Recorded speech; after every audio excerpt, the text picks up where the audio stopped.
Hi Amit. I'm Ankur. I represent BRV, and happy to do this VC interview with you. Thanks for taking time out for us today. Let me just go directly into the first question here. What was your journey to venture capital and founding First Raise Venture Partners? Thanks, Ankur. It's a pleasure to be speaking to you. Congrats on the BRV team, and um, you know, it's important that I think that you asked this question because in venture, I think what matters is what you've done all through your life and how you sort of correlate all these experiences into creating, in becoming an investor, right? So if you ask, so I had about in my first sort of path of my career, about first 10 to 12 years, you can say I was an operator, right? I was an operator doing enterprise infrastructure, but more from actually from an execution standpoint. I used to focus a lot on go to market. I used to be part of CTO offices, buy software, understand really how software is deployed in other customers. So I come from an IIT background. I had CS, but my whole interest was understanding really how computer science can be applied to real industrial problems or real enterprise situations. So I spent a lot of time from infra before cloud. So I have a career where I know we were looking at mostly on-premise software, and then I saw a career where cloud sort of came in and sort of we started understanding how to move infrastructure from your on-premise to the cloud and what it sort of changes in terms of dynamics, in terms of how it changes the customer's lives. So I spent a lot of time in deploying, rolling out projects in the software space as part of large companies. And as through that, what had happened was I got naturally introduced to investments in ventures. So because I was part of a large senior team, I also had an opportunity to make as a customer investment into some ventures, and that sort of piqued my sort of thought process on, hey, how does this sort of work if you were to make a career as a VC? And then I took a leap of faith. I joined Stanford Business School and did my master's there. And what was interesting was, through that lens, the Silicon Valley ecosystem, I learned a lot more about the venture investing space. And right after that, I joined. Again, I break this whole joining, creating First Race as two critical experiences, rather three. One is obviously the operator experience, which I talk about, and then two experiences that shape the way why First Race is what it is, right? The first experience was right after school. I joined a venture fund called PAR, venture capital. And what was interesting about PAR was they are a very, very early stage fund. I wanted to be part of an early stage fund because I wanted to be a company builder as a venture capital investor. And therefore, I did not want to join any other bigger funds. And at Pair, what I saw was we're very founder focused. We learned the first principles of investing in terms of how do you really sort of go about picking the right sort of people. And that's very important. How do you build your network and to get some deals and things like that? Where because at seed stage or at pre-seed stage, you basically don't have deal flow, right? At Series A, you can actually see which are the companies which have been seed funded and therefore track them, right? Whereas at pre-seed and seed, there's no history, right? You're basically going and scouting, getting deals out of nowhere, right? And that was very interesting, and I think I was very comfortable doing that, and that gave me a lot of confidence. But one of my big learnings from that stint was the fact that I did not get a sense of a theme-based or a focused approach at seed.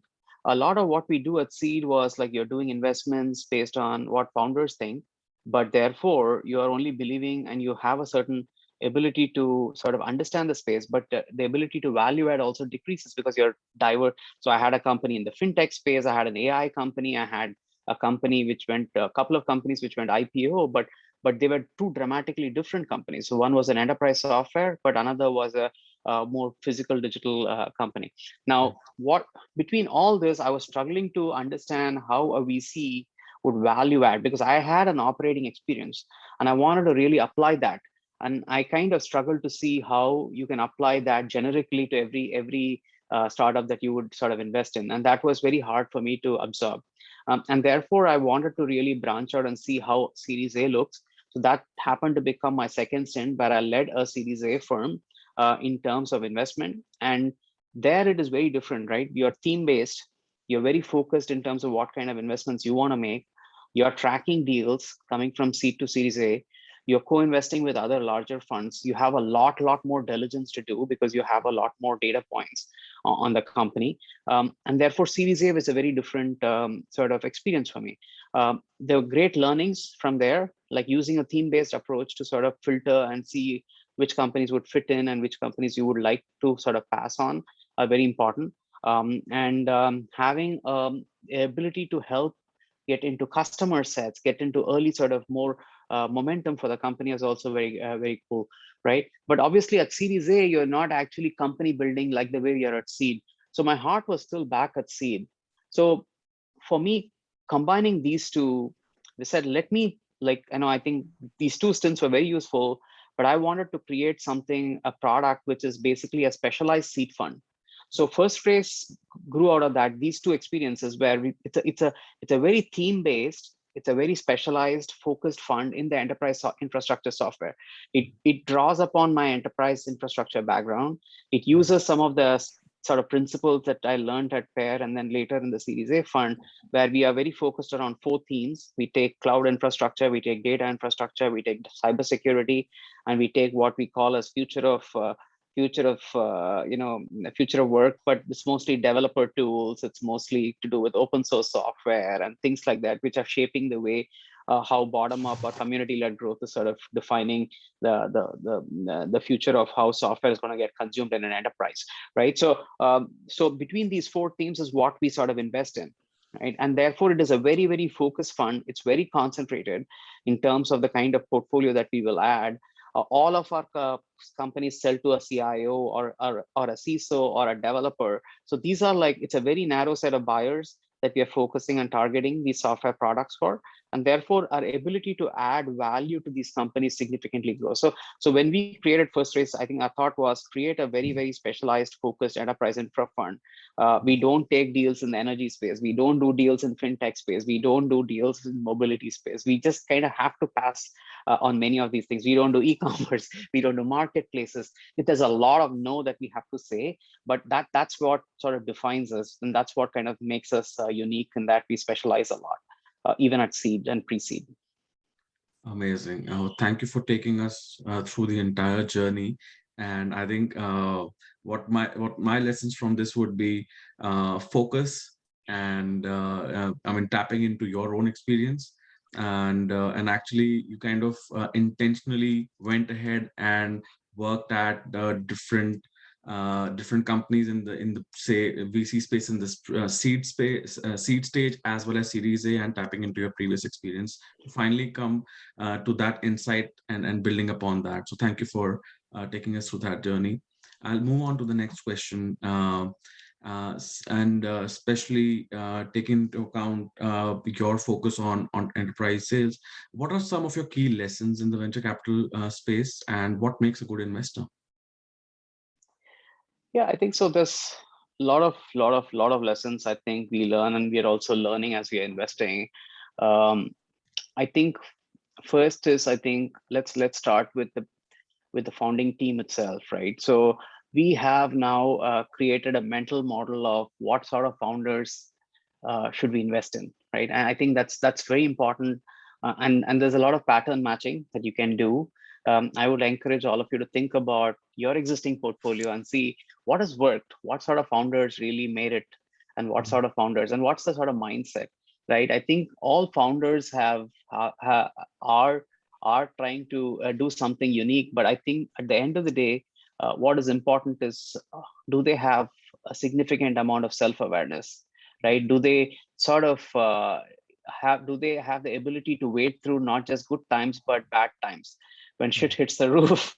How are they, right? Because it Yes. will, right? Not every startup journey is going to be always a high. There's going to be a lot of high ups and downs. So when the downs come, how do they sort of face it? Do they have the inner balance and the sort of endurance to sort of face some of these things? I think that is one of the fundamental things you want to see in a founding team, right? And then the second aspect of the team is their own capability, right? So I would really focus. So one is the inner personality, the ability to sort of see through what the founders really are. Can they go build a large company? The second is actual execution capability, right? So Right. who's this team? So is this a technical team and a go-to-market team, or is it just a technical team? And if it's just a technical team, can they go and get a go-to-market person? Do they have the ability to hustle? Do they have the ability to build distributed teams? Today we are in a world where not everybody's saying, hey, we want to work remote, right? So do Right. they have the ability to go build distributed teams? Do they have the domain expertise to tackle some of these challenges that are going to get thrown at them, right? Whether it is in the technical challenge, whether it's the scaling up challenge and things like that. I think so from a team perspective, so you got to sort of break it down. It is a very, very strong factor Right. from our side. And I think there are lots of learnings in the kind of people who work and then the kind of people who don't work, and like what sort of founders are they going to be? Are they going to be leaders? Are they going to be followers? So are they, do you, so many times what happens is startups go through this journey, and we've seen that over and over again in our portfolio, is that sometimes they have to get a new CEO in to become really like fundable, right? Which Yeah. is basically saying they got everything, they got a great product, but they don't have a great CEO who's able to give the vision and to build the company and things like Right. that. So sometimes all of these understanding of this is, I think, makes a huge impact on the investment and how the investment would go. And I've been seen numerous instances of when, hey, can the founders cut the burn, understand what's required to be done? Can they turn around the company? And are they going to get burnt out and just like kind of fall apart, right? So I think from a team perspective, I think that's super critical. Second for us, the learning is right. See, venture investment is also is a lot driven on momentum, and we can keep saying all we want, but a lot of investors, I don't want to say it, but a lot of investors invest just on the basis of social proof and FOMO, Right. right? They Right. think that, what's cool, like crypto is an example of what is happening, right? A lot of Right. people who even don't understand want to put money in crypto Right. because there's a lot of money going into crypto, and everybody is like sort of moving in that. So I I think also understanding where the market is moving Mm. ahead of where, and so in venture you're looking at bets which 5 years or 7 years down the line are going to become mainstream themes, Yeah. right? So therefore, but at the same time, you also want to make sure that you're not like a 15-year horizon, right? Because you also have a fund life. Right. We have to return a fund within the 10-year period or so, right? So you have to also think about what is the sort of investments you want to make, right? And not just have broader themes, right?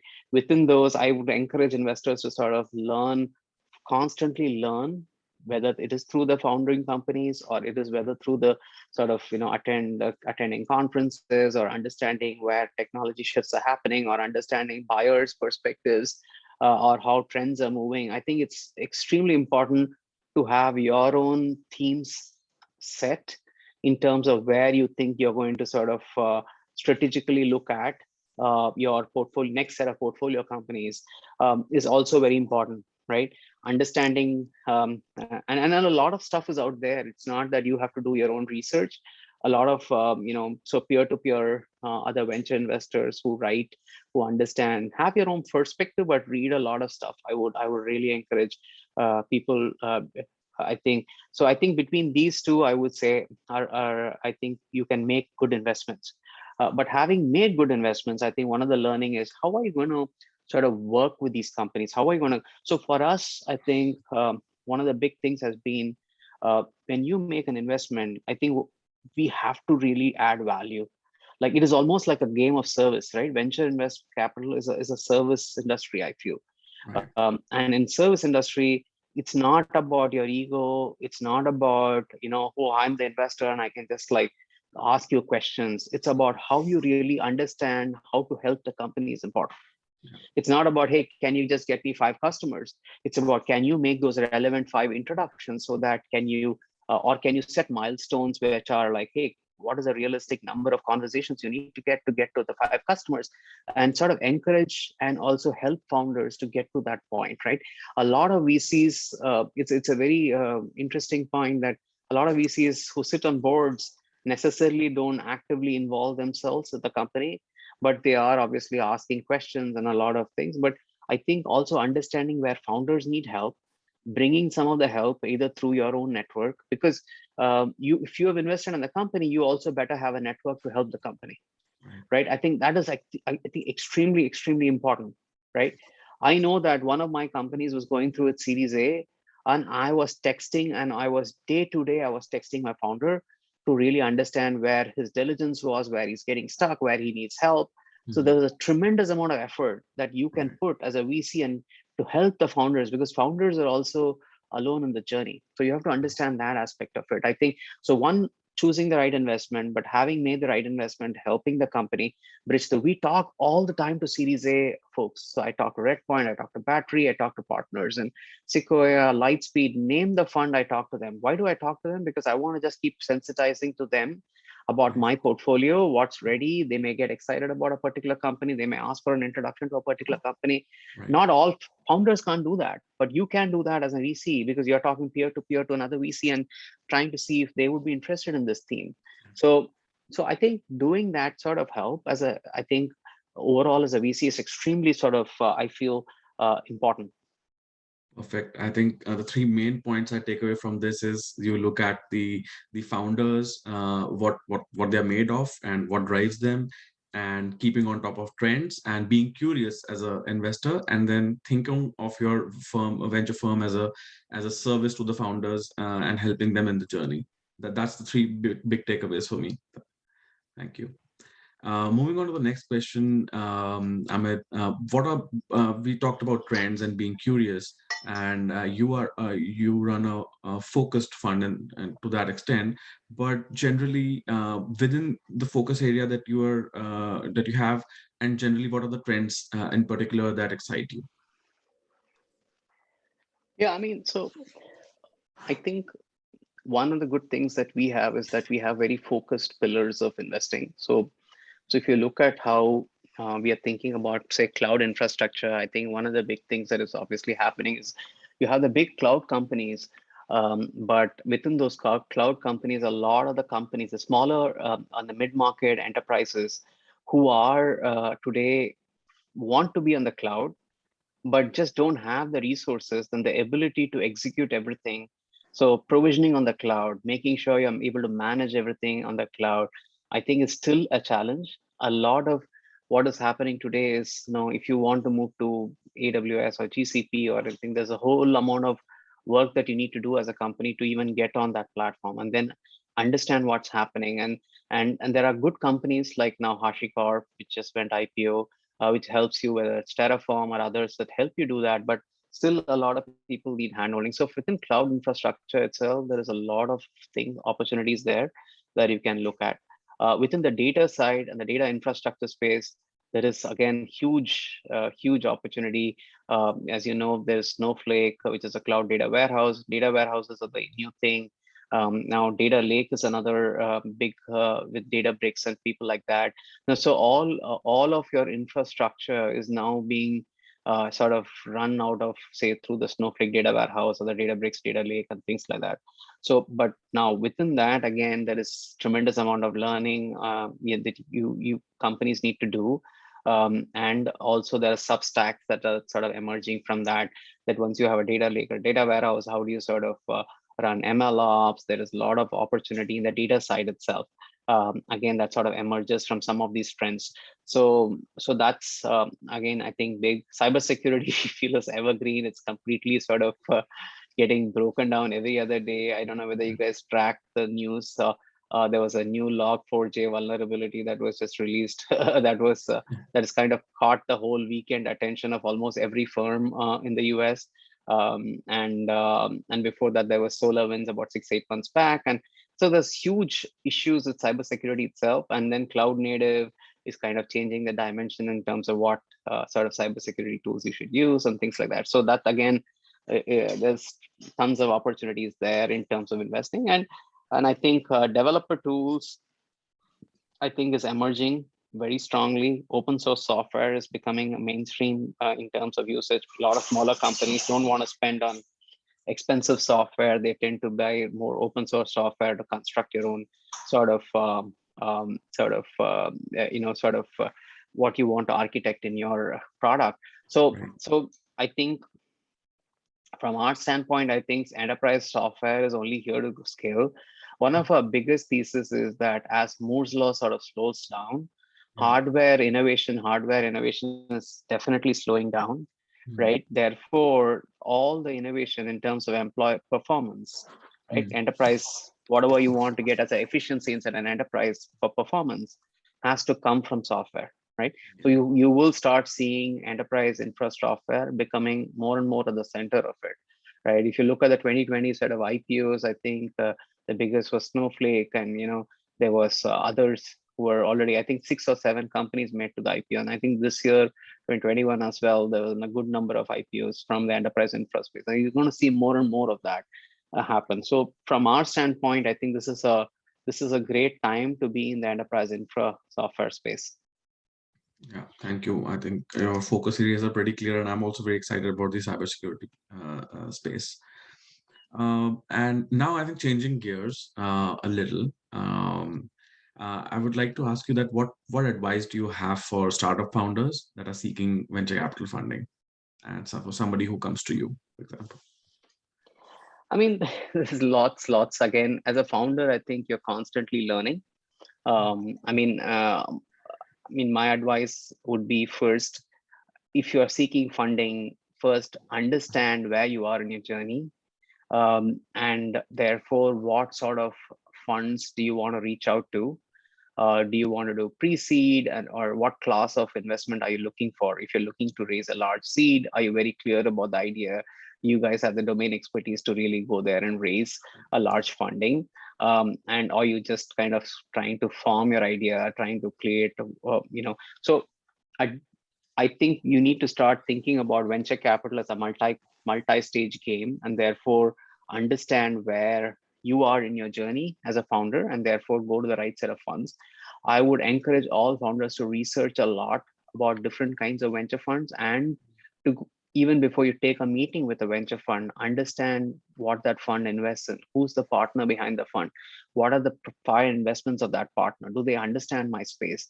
Don't blindly reach out to folks on LinkedIn or in other social media just because they are a venture investor and you want to get connected to them, right? Understand, if I'm an enterprise software company, I get tons and tons of LinkedIn requests where there's a somebody saying, hey, I'm building an e-commerce marketplace, I'm building an energy company, can you take a look at a fintech marketplace? I'm like, dude, you should please know what I am investing in before you reach out to me on LinkedIn, right? So I will never take a Exactly. LinkedIn request or a meeting with such people, right? Right. The other aspect is use your network, right? Don't only reach out to people in cold reach outs. Use your network. Look at people who have been there. People, other venture funded companies, if they are in your network, will be great ways to sort of reach VCs. Or even join an accelerator. If you don't have that kind of network, join an accelerator, which can help you in the right way, shape your idea, shape your deck, and be able to bring you in front of other investors. So that's another great way to sort of get to VCs and things like that, right? Also look at your team. I think look at what is required in your team to be built early on, so that you can go and present a picture there, you can go and build this company together. So I think before you reach out to VCs, there's a lot of preparatory work I would recommend most founders to do, and sort of then take that idea forward. Um, that's I think, yeah, pretty much I want to That say, that's yeah. that's pretty useful advice for startup founders. I have been a founder myself before, and I think I missed out on a few things that you mentioned, and didn't happen for me. Now we'll go into the next segment where I basically seek your advice for professionals and especially college students who want to break into VC space. What would your advice to them be? Yeah, so I remember one of my professors actually tell me this, and it's a very simple thing. He drew me a large circle on a large map, and he then drew me a very small way and said, hey, look, how many VC jobs do you think are there in the ecosystem of total jobs that you can find, right? So I want to just emphasize that venture capital is a small industry. It's a very niche industry. Obviously, as funds are growing more, obviously you will find more, but people still don't recruit that many number of people all the time. So it is a tough journey to be a venture capitalist. So that's I think number one that you need to note, right? Second, um, venture capital is also a place, because it's a small team. It's usually small teams in venture capital. A lot has to be taken up by every team member, even if you're say a young team member. And therefore, what do you bring to the table is what a lot of people look for, right? Whether it's your ability or a skill set to really bring a network along with you, which others can really envy, or rather the partners really value of the fund, Yeah. or it is your ability to have a deep understanding of the space in which you want to really be working in, ability to mine companies or research companies or whatever.